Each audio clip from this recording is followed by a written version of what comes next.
Bloomberg Audio Studios. Podcasts, radio, news.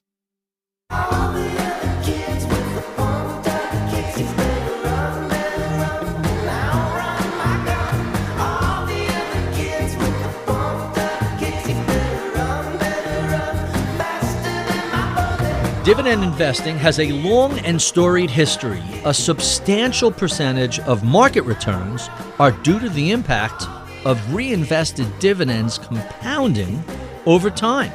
But it turns out dividends are only part of the picture driving stock returns. Shareholder yield, as it's become known, includes dividends but also share buybacks and debt paydowns as indicators of future gains. I'm Barry Ritholtz, and on today's edition of At the Money, we're going to discuss how you can participate in shareholder yield and get more out of dividends. To help us unpack all of this and what it means for your portfolio, let's bring in Meb Faber, founder and CIO of Cambria. The firm manages numerous ETFs, including those that focus on shareholder yield, and is approaching $3 billion in client assets. He is the author of Shareholder Yield, A Better Approach to Dividend Investing, just out in its second edition this week. So, Meb, let's start with the basics. How do you define what shareholder yield is? Most common definition is total cash payout, meaning cash dividends plus net stock buybacks. Net being a very key word there because it incorporates not just stock buybacks, but also share issuance. So think about it, just dividends and buybacks. That's what most people think of when they think of shareholder yield. Interesting. Why should companies that are returning cash to investors through either dividends or buybacks be attractive to investors?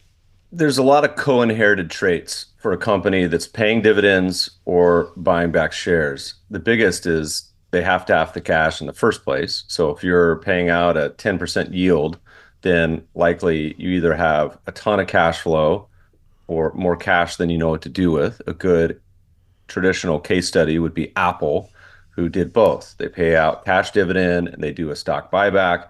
And the summation of the two is really the combination being agnostic, the holistic that matters. So what is the research, and I know you spend a lot of time doing academic research, what does it suggest about higher yielding stocks versus stocks that have little to no yield?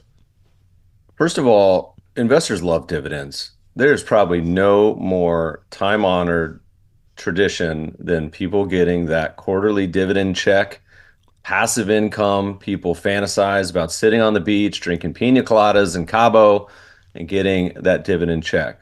But you have to account for structural changes in markets. And really starting in the 1980s and accelerating in the 1990s, companies started buying back more stock than they paid out in cash dividends. And any given year since then, there's been more buybacks. So investors that focus only on dividends historically now miss over half of the picture on how companies distribute their cash. This is also important because of the standpoint of companies that issue shares. So you think the companies in my home state of California, the tech companies that love to make it rain to executives and C-suite with stock-based compensation. So avoiding the companies that have a negative yield, meaning they're diluting investors every year, is important too. And so if you do the combination of these two factors and look at it in history, it's really been the premier way to look at value investing for the past 100 years. Really interesting. So if a company has some extra cash on hand, are they better off raising their dividends, doing a new buyback, or a combination of both? The answer is it depends. The job of a CEO is really to maximize the return on investment. There's only 5 things a company can do with its cash. That's the menu.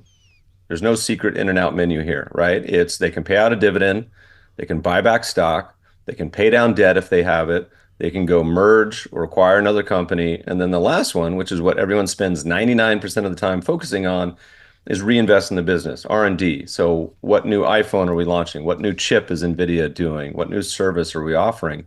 But really, it's the job of the CEO to maximize those 5 levers. And in some cases, if you look at someone like Apple, you get to be so big and you have so much cash and money, you simply can't spend it. Now, you probably could in a Brewster's Millions sort of way, but it wouldn't be beneficial to shareholders. You see a lot of companies that do that. They spend the money but in a way that doesn't maximize the ROI. So let's talk a little bit about shareholder yield across different market caps. Does it matter if you're a large cap or a medium or a small? And how do you guys think about different size companies and their shareholder yield? When we wrote this book a decade ago, we looked at the historical returns of shareholder yield companies, and it turned out that shareholder yield beat any dividend strategy we could come up with. High dividend yield, dividend growth, it beat the market, on and on. And we saw it as really the premier factor. Now, we didn't invent this. Jim O'Shaughnessy, our bud, has talked a lot about this in his classic book, William Priest and others. But modeling it, we saw that it made the most sense of any strategy we could find. It worked in large cap, it worked in small cap, it worked in foreign, it worked in emerging. If you have any investing factor, any strategy, you want it to work most of the place, most of the time, right? So if it works in US but not in Japan, that's a problem. If it works in small cap but not large cap, that's a problem. And the beauty of this strategy is it's not only worked since the publication of the book, but it's worked as far back as you can take it, and it's very, very consistent. So it really captures a number of factors and characteristics. The main one, of course, being value and quality, which has been hard to keep up. The romping, stomping S&P the past 15 years has creamed everything. But shareholder yield across categories right now in 2024, because of the valuation gap, looks about the best it's ever looked over the past decade. So discussing cap size, you have a shareholder yield ETF for large cap, for mid, and then a combined small cap and micro cap. And from what I've seen over the past few years, they've beaten the S&P. If you go back 10 or 20 years, the S&P is still slightly outperforming. But let's talk about geography. Those three, large, mid, and small, are all U.S.-based. You also have an international version and an emerging markets version. Tell us about overseas shareholder yield. So if you look at across all five of these funds, the average stock coming in has a double-digit shareholder yield. And let that sink in for a second. S&P is yielding, 1.3% dividend yield right now. And so ignoring buyback yield is a huge mistake, particularly in the U.S. The U.S. is very corporate buyback focused. So the majority of the shareholder yield in the U.S. comes from the buyback yield. Again, we're talking about 10% yields coming in. In foreign, developed, and emerging, that tends to be closer to 50-50 dividends and buybacks. So you'll see a higher 5-6% dividend yield in those geographies, largely because they have a culture of paying cash dividends more than buybacks, although that is changing. You're seeing in particular countries like Japan really start to ramp up their buyback focus. And to be clear, when you talk about buybacks, there's so much misinformation. Oh my goodness. The number one thing is if you frame buybacks simply as tax-efficient dividends or flexible dividends, it changes your entire perspective across all of this. And nobody understands this better than Warren Buffett. Warren Buffett has been talking about buybacks since the 1980s, right? His famous quote on Berkshire, he says, "Berkshire's never paid a dividend.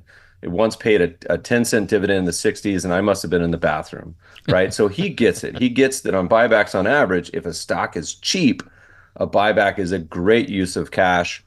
You can buy $1 for 80 cents, for 50 cents. And then that's what you see in the portfolios across the shareholder yield lineup. The price to earnings ratios, the cash flow ratios are at a significant discount to the S&P 500, but also the categories these funds tend to be in. We're talking single digit PE ratios, which is a gap that has widened over the past decade, but in particularly the last 3 to 4 years with some of the largest valuation spreads we've seen. So it's a particularly attractive time, we think, to be in shareholder yield stocks.